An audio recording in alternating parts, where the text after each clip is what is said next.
बार बार यही कहते हैं। मुझे तो लगता है जिस तरह से उनमें मोदी भक्ति कूट कूट के भरी हुई है, ये नहीं समझ में आ रहा कि ये देश जा किस तरफ रहा है, किस दिशा में जा रहा है। वो कहीं ना कहीं भाजपा और मोदी सरकार के समर्थन में होती है। इसको जो साझी विरासत है, इसको बचा के रखने की जरूरत है।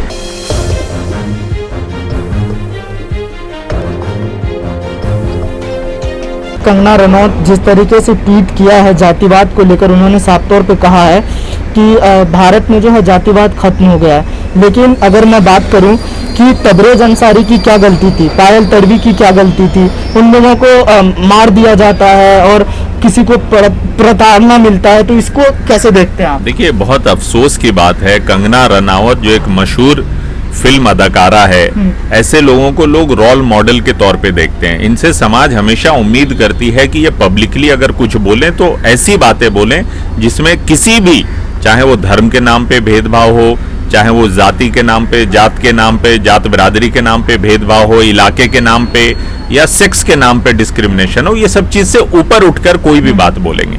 लेकिन अफसोस, कंगना रनावत को जब भी मैं देखता हूं, सिर्फ और सिर्फ एक मोदी भक्त के तौर पे देखता हूं, क्योंकि उनकी सारी बातें जो है वो कहीं ना कहीं भाजपा और मोदी सरकार के समर्थन में होती है। इसके अलावा कुछ नहीं होता। तो मुझे लगता है कंगना रनावत को बहुत ज्यादा इस देश में सीरियस लेना भी नहीं चाहिए, क्योंकि जिस इंडस्ट्री की वो नहीं हुई, जिस इंडस्ट्री में उन्होंने काम किया, आए दिन उस इंडस्ट्री के लोगों को गाली देती हुई नजर आती हैं। तो मुझे लगता नहीं कि उनसे कोई अच्छाई और निकल कर आएगी। और रही बात, सच है ये, कभी तबरेज अंसारी हो, कभी जुनैद हो, कभी पहलू खान हो, देश आखिर कहां जाएगा?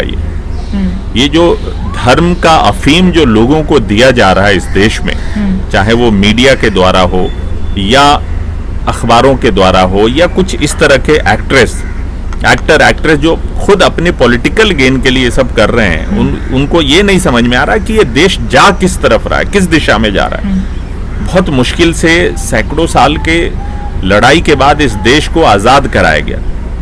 वक्त था इस देश को खूबसूरत बनाने का, सबको मिलाकर चलने का, आपसी भाईचारा को मजबूत करने का।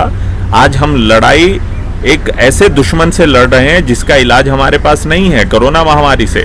और ऐसे में भी लोग इतना गैर जिम्मेदार स्टेटमेंट देते हैं जिससे लोगों को बचना चाहिए।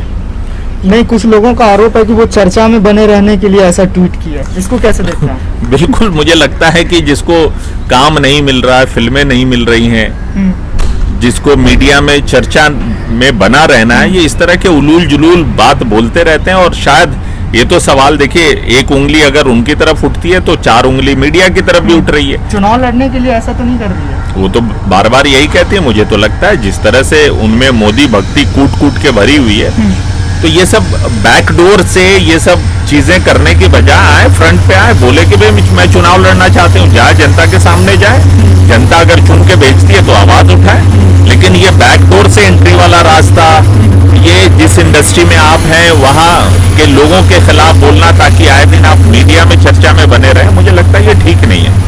आखिर में एक सवाल कि जिस तरीके से कोरोना को लेकर और मुंबई हाईकोर्ट और तबलीगी जमात को लेकर जिस तरीके से प्रोपेगेंडा चलाया गया, हमारे चैनल के माध्यम से मनुवादी मीडिया को क्या कहेंगे? मैं मनुवादी मीडिया और गोदी मीडिया को यही कहना चाहता हूं कि वायरस जो है ना, उसका धर्म नहीं होता है।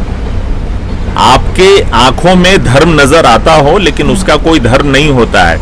आज हिंदू भी इन्फेक्टेड है, मुसलमान भी इन्फेक्टेड है, क्रिश्चियन भी इन्फेक्टेड है, गरीब भी इन्फेक्टेड है, अमीर भी इन्फेक्टेड है, औरत मर्द छोटे छोटे बच्चे इन्फेक्टेड है। तो ये देश जो है, ये गंगा जमनी तहजीब वाला देश है। ये इसको जो साझी विरासत है, इसको बचा के रखने की जरूरत है। हम एक तरफ तो जंग गरीबी से लड़ रहे हैं, एक तरफ जंग भूखमरी से लड़ रहे हैं, एक तरफ महामारी से लड़ रहे हैं, और ये नया जंग जो शुरू कर रहे हैं हिंदू मुसलमान धर्म के नाम पे, मुझे लगता है ये इससे बचना चाहिए। गोदी मीडिया को भी बचना चाहिए। बहुत शुक्रिया हमसे बातचीत करने के लिए, आपने मुझे महत्वपूर्ण समय दिया। चैनल को सब्सक्राइब नहीं किया है तो प्लीज सब्सक्राइब कीजिए और ताज़ा अपडेट पाने के लिए बेल आइकन को दबाना ना भूलिए।